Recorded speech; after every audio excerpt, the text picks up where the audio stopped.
చీకట్లో నుండి ఆశ్చర్యకరమైన వెలుగులోకి మనం పిలిచిన వారి గుణాశీలను ప్రచురించే నిమిత్తము రాజుల ఏర్పరచుకున్న వంశం పరిశుద్ధ జనం రాజులేని యాజక సమూహం మీరు అని ఆ వాక్యం అక్కడ రాసు. అవునా కదా? చీకట్లో నుండి ఆశ్చర్యకరమైన వెలుగులకు పిలిచిన వారి గుణాశీలను ప్రచురించే నిమిత్తం ఏర్పరచుకున్నటువంటి రాజులేని యాజక సమూహం పరిశుద్ధ జనము దేవుడు సొత్తైన ప్రజలుగా దేవుడు మనల్ని పిలిచాడు అనే వాక్యం ప్రతి నెల చివరి ఆదివారాలను నేను చదివిస్తానే ఉన్నాను. మనల్ని దేవుడు ఎందుకు ఏర్పాటు చేసుకున్నాడు అంటే మనం రాజులైన యాజక సమూహంగా దేవుడు మనం ఎందుకు పిలిచాడు అంటే అక్కడ రాసింది మనం ఆయన గుణాలను ప్రచురం చేయాలి. ఏం చేయాలి చెప్పండి? ఆయన గుణములను ప్రచురం చేయాలి. చేపల కొట్టుకి వెళ్ళారనుకోండి, చేపల కొట్టు దగ్గర ఒకడు కూర్చొని ఏం చేస్తుంటాడంటే తాజా చేపలు అంటుంటాడు. వాడు ఏం చెప్తున్నాడు? ఆ కొట్టు ముందు కూర్చొని వాళ్ళ కొట్టులో చేపల్ని పరిచయం చేస్తాడు. ఎవరిని పరిచయం చేస్తాడు చెప్పండి? తాజా చేపలు వాళ్ళ చేపల్ని తాజా చేపలను వాడు పరిచయం చేస్తాడు. అవునంటారా కాదండి? అట్లాగే కూరగాయల కొట్టుడు దగ్గరికి వెళ్ళారనుకోండి, పొద్దున్న కూరగాయల మార్కెట్కి వెళ్తే ఆ కూరగాయల మార్కెట్లో ఉన్నవాడు కూడా అరుస్తుంటాడు. ఏమని తాజా అగ్గు వాడికి నోరు ఎందుకు నొప్పి లేవదో అర్థం కాదు. ఎందుకు నొప్పి లేవదో ఎందుకు అర్థం కాదంటే ఒకప్పుడు నేను కూడా కూరగాయలు అమ్మేవాడినా. హల్లెలూయా. దేవుని మహాకృప ఏంటంటే మనం చేసిన పనులు అన్నీ కాదు, మనం చేయని పని అంటూ లేదు ప్రపంచంలో. కానీ ఏ పని అతకల, లాస్ట్కి వచ్చేసరికి ఈ పనిలో దేవుడు స్థిరపరిచాడు. దేవుడికి స్తోత్రం చెప్పండి గట్టిగా. హల్లెలూయా. మనం చేయని పని అంటూ లేదు. కూలి పని చేసాం, కోరిలో పని చేసాం, మున్సిపాలిటీలో సత్తా తీసాం, రోడ్ల పట్టి కూరగాయలు అమ్మాం, అన్ని పనులు చేసి వచ్చాం. ఒకసారి ఇప్పుడు నాకు అదే అనిపిస్తుంటుంది.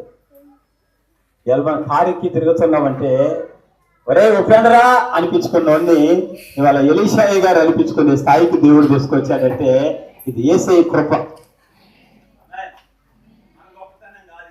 హల్లెలూయా. ఎవరంటే ఆయన గంట కుప్ప మీద నుంచి సింహాసనం దాకా తీసుకెళ్తాడు. ఇది ఆయనకే సాధ్యం. మరి లేకపోతే ఏంటండి?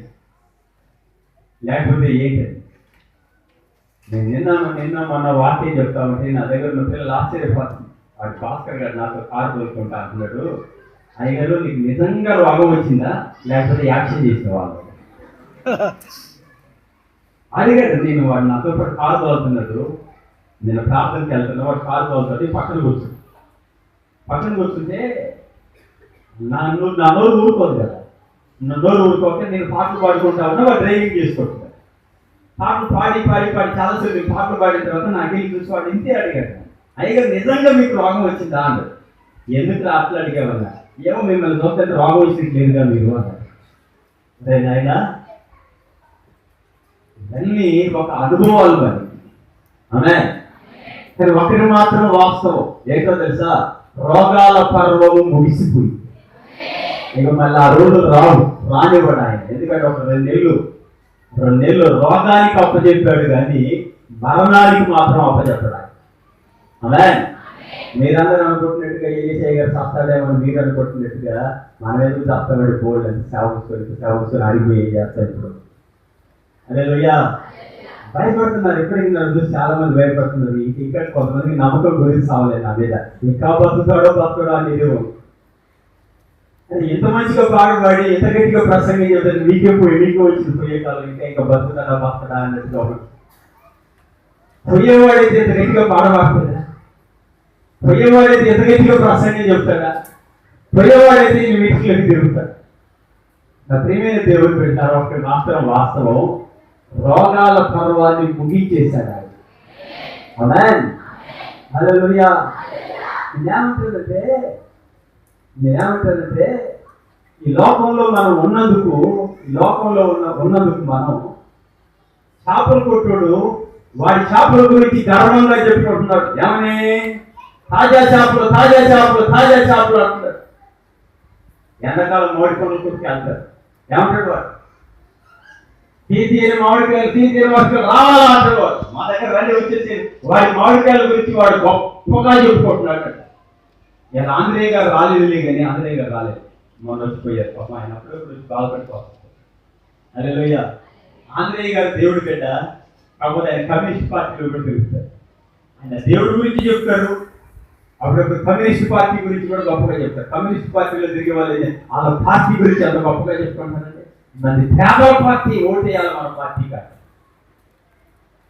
ఎవరి దాని గురించి వాళ్ళు గొప్పగా చెప్పుకుంటున్నారు, కానీ మనం మన దేవుడి గురించి ఏమని చెప్తున్నాం? మనం గొప్పగా చెప్పచ్చు.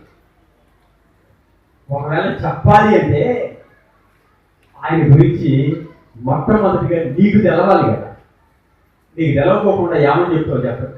మామిడి పండు తినకుండా అమ్మ తీయగా ఉంది అంటావా?